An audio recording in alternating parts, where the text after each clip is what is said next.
அனைவருக்கும் வணக்கம். இந்த பதிவில் நம்ம எதை பற்றி பார்க்க போகிறோன்னு தெரிஞ்சுக்கிறதுக்கு முன்னாடி மறக்காமல் நம்ம சேனலை சப்ஸ்கிரைப் பண்ணிக்கோங்க. பக்கத்தில் இருக்கிற பெல் பட்டனையும் கிளிக் பண்ணிவிட்டு ஆளுங்கிற ஆப்ஷன் கொடுத்துட்டிங்கன்னா நான் போடுற வீடியோக்கள் எல்லாமே மிஸ் ஆகாமல் நோட்டிஃபிகேஷனில் வந்துடும். இந்த பதிவு மிக மிக முக்கியமான பதிவு, அனைவரும் தெரிந்து கொள்ள வேண்டிய ஒரு பதிவு. நாளைக்கு பார்த்திங்கன்னா நமக்கு ஏப்ரல் மாதத்தின் 14ஆம் தேதி சித்திரை மாதத்தின் முதல் தேதியானது பிறக்க இருக்குது. அதாவது தமிழ் வருட பிறப்பு. இந்த விஸ்வாவசு ஆண்டானது முடிஞ்சு பராபவ ஆண்டானது பிறக்க இருக்குது. நாம் சென்ற ஆண்டு முழுக்க ஏதாவது ஒரு சில கஷ்டமான விஷயங்களை சந்திச்சுட்டு இருந்திருந்தோம். மன ரீதியாகவும் உடல் ரீதியாகவும் ஏதாவது ஒரு பிரச்சனைகள் இருந்தது. அப்படிங்கும்போது அந்த பிரச்சனைகள் எல்லாம் இன்றோட, அதாவது இந்த பங்குனி கடைசி நாளோட நீங்கி நாளைக்கு பிறக்கக்கூடிய இந்த புத்தாண்டுலேருந்து நம்ம வாழ்க்கையில் வசந்தம் வீசணும் அப்படிங்கிறதுக்காக நான் இப்போ ஒரு பரிகாரம் சொல்ல போகிறேன். எல்லாருமே இதை செய்யுங்க. இதுக்கு எந்த ஒரு ரூல்ஸ் அண்ட் ரெஸ்ட்ரிக்ஷன்ஸுமே கிடையாது. ஆண்கள் பெண்கள் யார் வேண்டுமானாலும் செய்யலாம். பீரியட்ஸ் டைம்லேயும் செய்யலாம், பிறப்பிறப்பு தீட்டிருந்தாலும் செய்யலாம், அசைவம் சாப்பிட்ருந்தாலும் செய்யலாம், எந்த மதத்தை சார்ந்தவங்களாக இருந்தாலும் தாராளமாக செய்யலாம். ஏற்கனவே இந்த புத்தாண்டை முன்னிட்டு தொடர்ந்து 3 நாட்களாக செய்ய வேண்டிய பரிகாரங்கள்னு கிட்டத்தட்ட 7-8 பதிவுகள் நம்ம சேனலில் இருக்குது. எல்லாமே பார்த்திங்கன்னா செய்யறதுக்கு ரொம்ப ரொம்ப எளிமையானதாக தான் இருக்கும். டைம் கிடைக்கும்போது பார்த்து வச்சுட்டு உங்களால் முடிஞ்ச ஏதாவது 1-2 செய்யுங்க. இதன் மூலமாகவே உங்கள் வாழ்க்கையில் அற்புதமான பல மாற்றங்கள் உண்டாகும். சரி, இப்போ இந்த பதிவில் நம்ம எதை பற்றி பார்க்க போகிறோம் அப்படின்னு பார்த்திங்கன்னா, நாளைய நாளில் குளிக்கும் தண்ணீர் பரிகாரம் எடுத்துக்கக்கூடிய முறை குறித்தும், அதே போல் நாளைக்கு செவ்வாய்க்கிழமை நாளாக இருக்குது.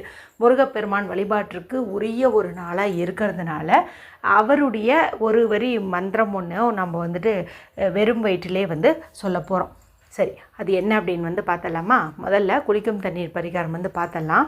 இப்போ குளிக்கக்கூடிய தண்ணீர் ஒரு பக்கெட் அளவுக்கு நீங்கள் பிடிச்சி வச்சுக்கோங்க. சுடு தண்ணியோ பச்சை தண்ணியோ ஏதாவது ஒன்று பிடிச்சி வச்சுக்கோங்க. நாளைக்கு பார்த்திங்கன்னா குழந்தைங்களுக்கு விடுமுறை நாளாக இருக்கிறதுனால இப்போ நான் சொல்கிற குளியல் முறையை சின்னவங்கலேருந்து பெரியவங்க வரைக்கும் எல்லாருமே எடுத்துக்கலாம். காலையில் வீடியோ லேட்டாக தான் பார்த்தீங்க, அதாவது குளிச்சு முடிச்சதுக்கப்புறமா தான் பார்த்தீங்க, சாயந்தரம் தான் பார்த்தீங்க அப்படின்னாலுமே பரவாயில்ல. இந்த மாதிரி தண்ணீர் ரெடி பண்ணிட்டு நீங்கள் குளிச்சுக்கலாம். அல்லது முகம் கை கால் கழுவிக்கிட்டீங்க அப்படின்னா கூட போதும். மேலும் இப்போது லீவ் விட்டுருக்காங்க, நாங்கள் சொந்தக்காரங்க வீட்டில் இருக்கோம் அப்படிங்கிற மாதிரி இருந்தாலுமே நீங்கள் தாராளமாக அங்கேருந்து கூட இந்த மாதிரி ஒரு குளியல் முறை எடுத்துக்கலாம். அவங்கக்கிட்டையும் கூட சொல்லுங்கள், அவங்களும் எடுப்பாங்க. அப்போ நாமளும் அவங்க கூடவே சேர்ந்து எடுத்துக்கலாம். சரிங்களா? சுலபமாக இருக்கும். நான் 2 ஆப்ஷன் கொடுக்குறேன். இப்போது இந்த தண்ணியில் நம்ம முக்கியமான 3 பொருட்கள் ஒன்று சேர்த்தணும். இப்போ கணவர் குழந்தைங்க எல்லாருமே குளிக்கும்போது நீங்கள் ஒவ்வொரு தடவையும் போய் பக்கெட்டில் நான் சொல்லக்கூடிய அந்த 3 பொருளையும் போடுறது உங்களுக்கு சிரமம் இல்லை அப்படின்னா நீங்கள் தனித்தனியாக அந்த மாதிரி கொண்டு போய் போட்டுருங்க. இல்லைங்க நான் மறந்துடுவேன், கொஞ்சம் பிஸியாக இருப்பேன், வேறு ஆப்ஷன் கொடுங்க அப்படின்னு கேட்டிங்கன்னா, ஏதாவது ஒரு சொம்போ டம்ளரும் எடுத்துகிட்டு அதில் நான் சொல்லக்கூடிய 3 பொருட்களையும் நீங்கள் ஒன்றா மிக்ஸ் பண்ணி வச்சுக்கோங்க. அடுத்து குளிக்கக்கூடிய தண்ணீர், கணவர் குளிக்கும்போது அதில் ஒரு 2 சொட்டு, குழந்தைங்க குளிக்கும்போது ஒரு 2 சொட்டு, இந்த மாதிரி கூட நீங்கள் மிக்ஸ் பண்ணி விட்டுறலாம். சரிங்களா? உங்களுடைய விருப்பம்தான். நீங்கள் போய் கலந்துட்டு இருந்தாலும் சரி, இல்லை சின்னதாக ஒரு பவுலில் கலந்து வச்சுட்டு குளிக்கும்போது அதை எல்லாத்துக்கூடையும் ஷேர் பண்ணிக்கிட்டிங்கனாலும் சரி. என்னென்ன பொருள் அப்படின்னு பார்த்தலாமா? முதல் பொருள் லக்ஷ்மி கடாட்சம் மிகுந்த கெட்டவற்றை நீக்கக்கூடிய கல்லுப்பு. இந்த கல்லுப்பு வச்சு நம்ம பல நல்ல நாட்களில் குளியல் எடுத்துக்கும் போது நம்மளுடைய உடம்பும் மனதும் தெளிவாகும். அதே போல் கஷ்டங்களும் கண் திருஷ்டியும் நீங்கும். ஏதாவது ஒன்று மாற்றி ஒன்று உடம்புல பிரச்சனை வந்துட்டுருக்குது அப்படிங்கும்போதும், அதே போல் கண்ணுக்கு தெரியாத ஏதாவது துஷ்ட சக்திகள் நம்மக்கிட்ட நெருங்கிட்டு இருக்குது அப்படின்னாலுமே இந்த கல்லுப்பு குளியல் எடுத்துக்கிட்டிங்கன்னா உங்கள் கிட்டேயே வராது அப்படின்னு சொல்லலாம். அதனால் கல்லுப்பு நம்ம தண்ணீரில் போட்டுக்கணும். அடுத்தது லக்ஷ்மி கடாட்சம் மிகுந்த மங்களங்களை அள்ளி தருகின்ற மஞ்சள் தூள் நம்ம போட்டுக்கணும். சமையலறையில் பயன்படுத்திகிட்டு இருக்கிறதே கூட நீங்கள் தாராளமாக எடுத்துக்கலாம். சும்மா ஒரு 1/2 ஸ்பூன் அளவுக்கு எடுத்து போட்டுக்கோங்க.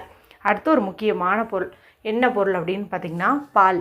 இந்த பால் சந்திரனின் அம்சம் பொருந்தியது, சுக்கிரனுடைய அம்சமும் பொருந்தியது.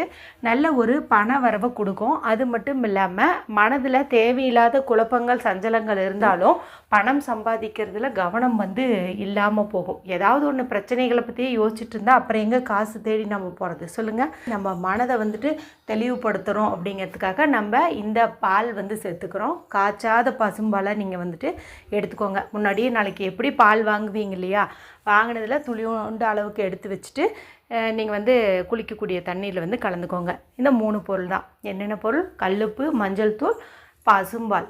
சரிங்களா? இதை வந்துட்டு சேர்த்து இப்போ வந்து இந்த தண்ணீரில் நீங்கள் ஒன்று எழுதி குளிக்கிறது இன்னும் உங்களுக்கு அதிகப்படியான பணவரவை வந்து ஈர்த்து கொடுக்கும்.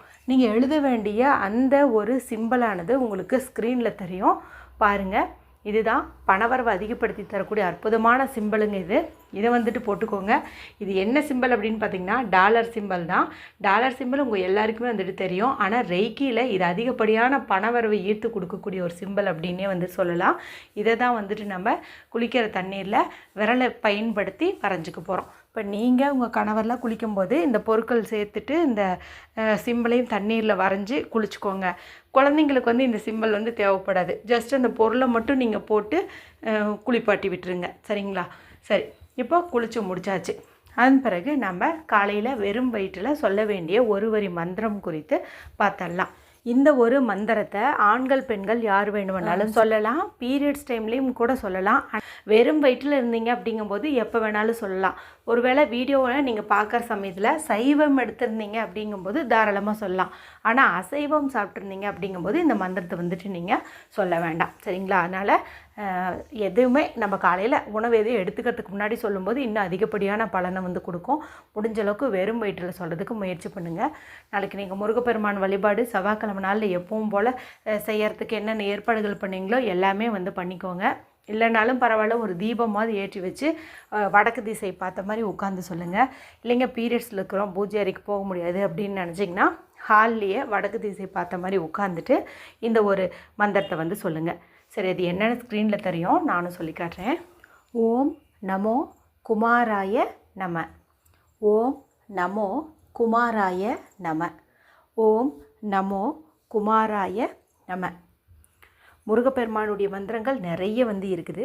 இந்த நாளில் அதுவும் இந்த ஆண்டினுடைய துவக்க நாள், தமிழ் மாதத்தின் முதல் நாள், ஏன் வந்து நம்ம இந்த மந்திரத்தை சொல்கிறோம் அப்படின்னு பார்த்திங்கன்னா இந்த மந்திரத்தை நம்ம செவ்வாய்க்கிழமை நாளில் சொல்கிறது அப்படிங்கிறது நல்லது.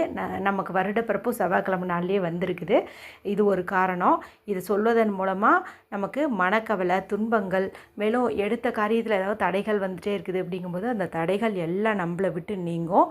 அதே போல் தேகம் வலிமை பெறும். அதாவது உடல் ஆரோக்கியம் வந்து மேம்படும். அது கூடவே மன அமைதியும் வந்து கிடைக்கும். நான் முன்னாடி சொன்னேன் இல்லையா, மனம் வந்து செம்மையாக இருக்கணும் அப்படின்னுட்டு, அதுவும் வந்து கிடைக்கும். அடுத்தது கடன் பிரச்சனையில் சிக்கி தவிக்கிறவங்களுக்கு சீக்கிரமாகவே அதிலிருந்து விமோச்சனம் வந்து கிடைக்கும். குடும்பத்தில் மகிழ்ச்சி செல்வ செழிப்புக்கு எந்த ஒரு குறைவும் வந்து ஏற்படாது. மேலும் இது ஒரு பாதுகாப்பு கவசமாக நம்ம சுற்றி இருக்கும். அதாவது எதிர்மறையான சக்திகள் தீய சக்திகள் இதிலிடமிருந்து நமக்கு வந்துட்டு பாதுகாப்பு வந்து கொடுக்கும் அப்படின்னே வந்து சொல்லலாம். அதனால்தான் எல்லாம் சக்திகளையும் கொண்ட இந்த ஒரு வரியை வந்துட்டு நான் உங்களுக்கு சொல்லியிருக்கிறேன். இதை வந்து நீங்கள் 6 முறை சொல்லலாம், 18 முறை சொல்லலாம், 9 முறை சொல்லலாம், உங்களுடைய விருப்பம். மொத்தத்தில் நாளைக்கு காலையில் நான் சொன்ன மாதிரி குளியல் முறை எடுத்து உங்களுடைய உடம்பையும் ஆறாவையும் சுத்தம் பண்ண பிறகு இந்த ஒரு மந்திரத்தையும் வந்துட்டு நீங்கள் சொல்லுங்கள். இந்த வருடம் முழுக்க உங்களுக்கு எந்த ஒரு நோய் நொடி இல்லாமல் ஆரோக்கியமான செல்வ செழிப்பான வாழ்க்கை வந்து அமையும். வீடியோ பிடிச்சிருந்தா மற்றவங்களோடையும் ஷேர் பண்ணுங்கள், லைக் பண்ணுங்கள். மற்றும் ஒரு பயனுள்ள பதிவில் உங்களை சந்திக்கிறேன். நன்றி, வணக்கம்.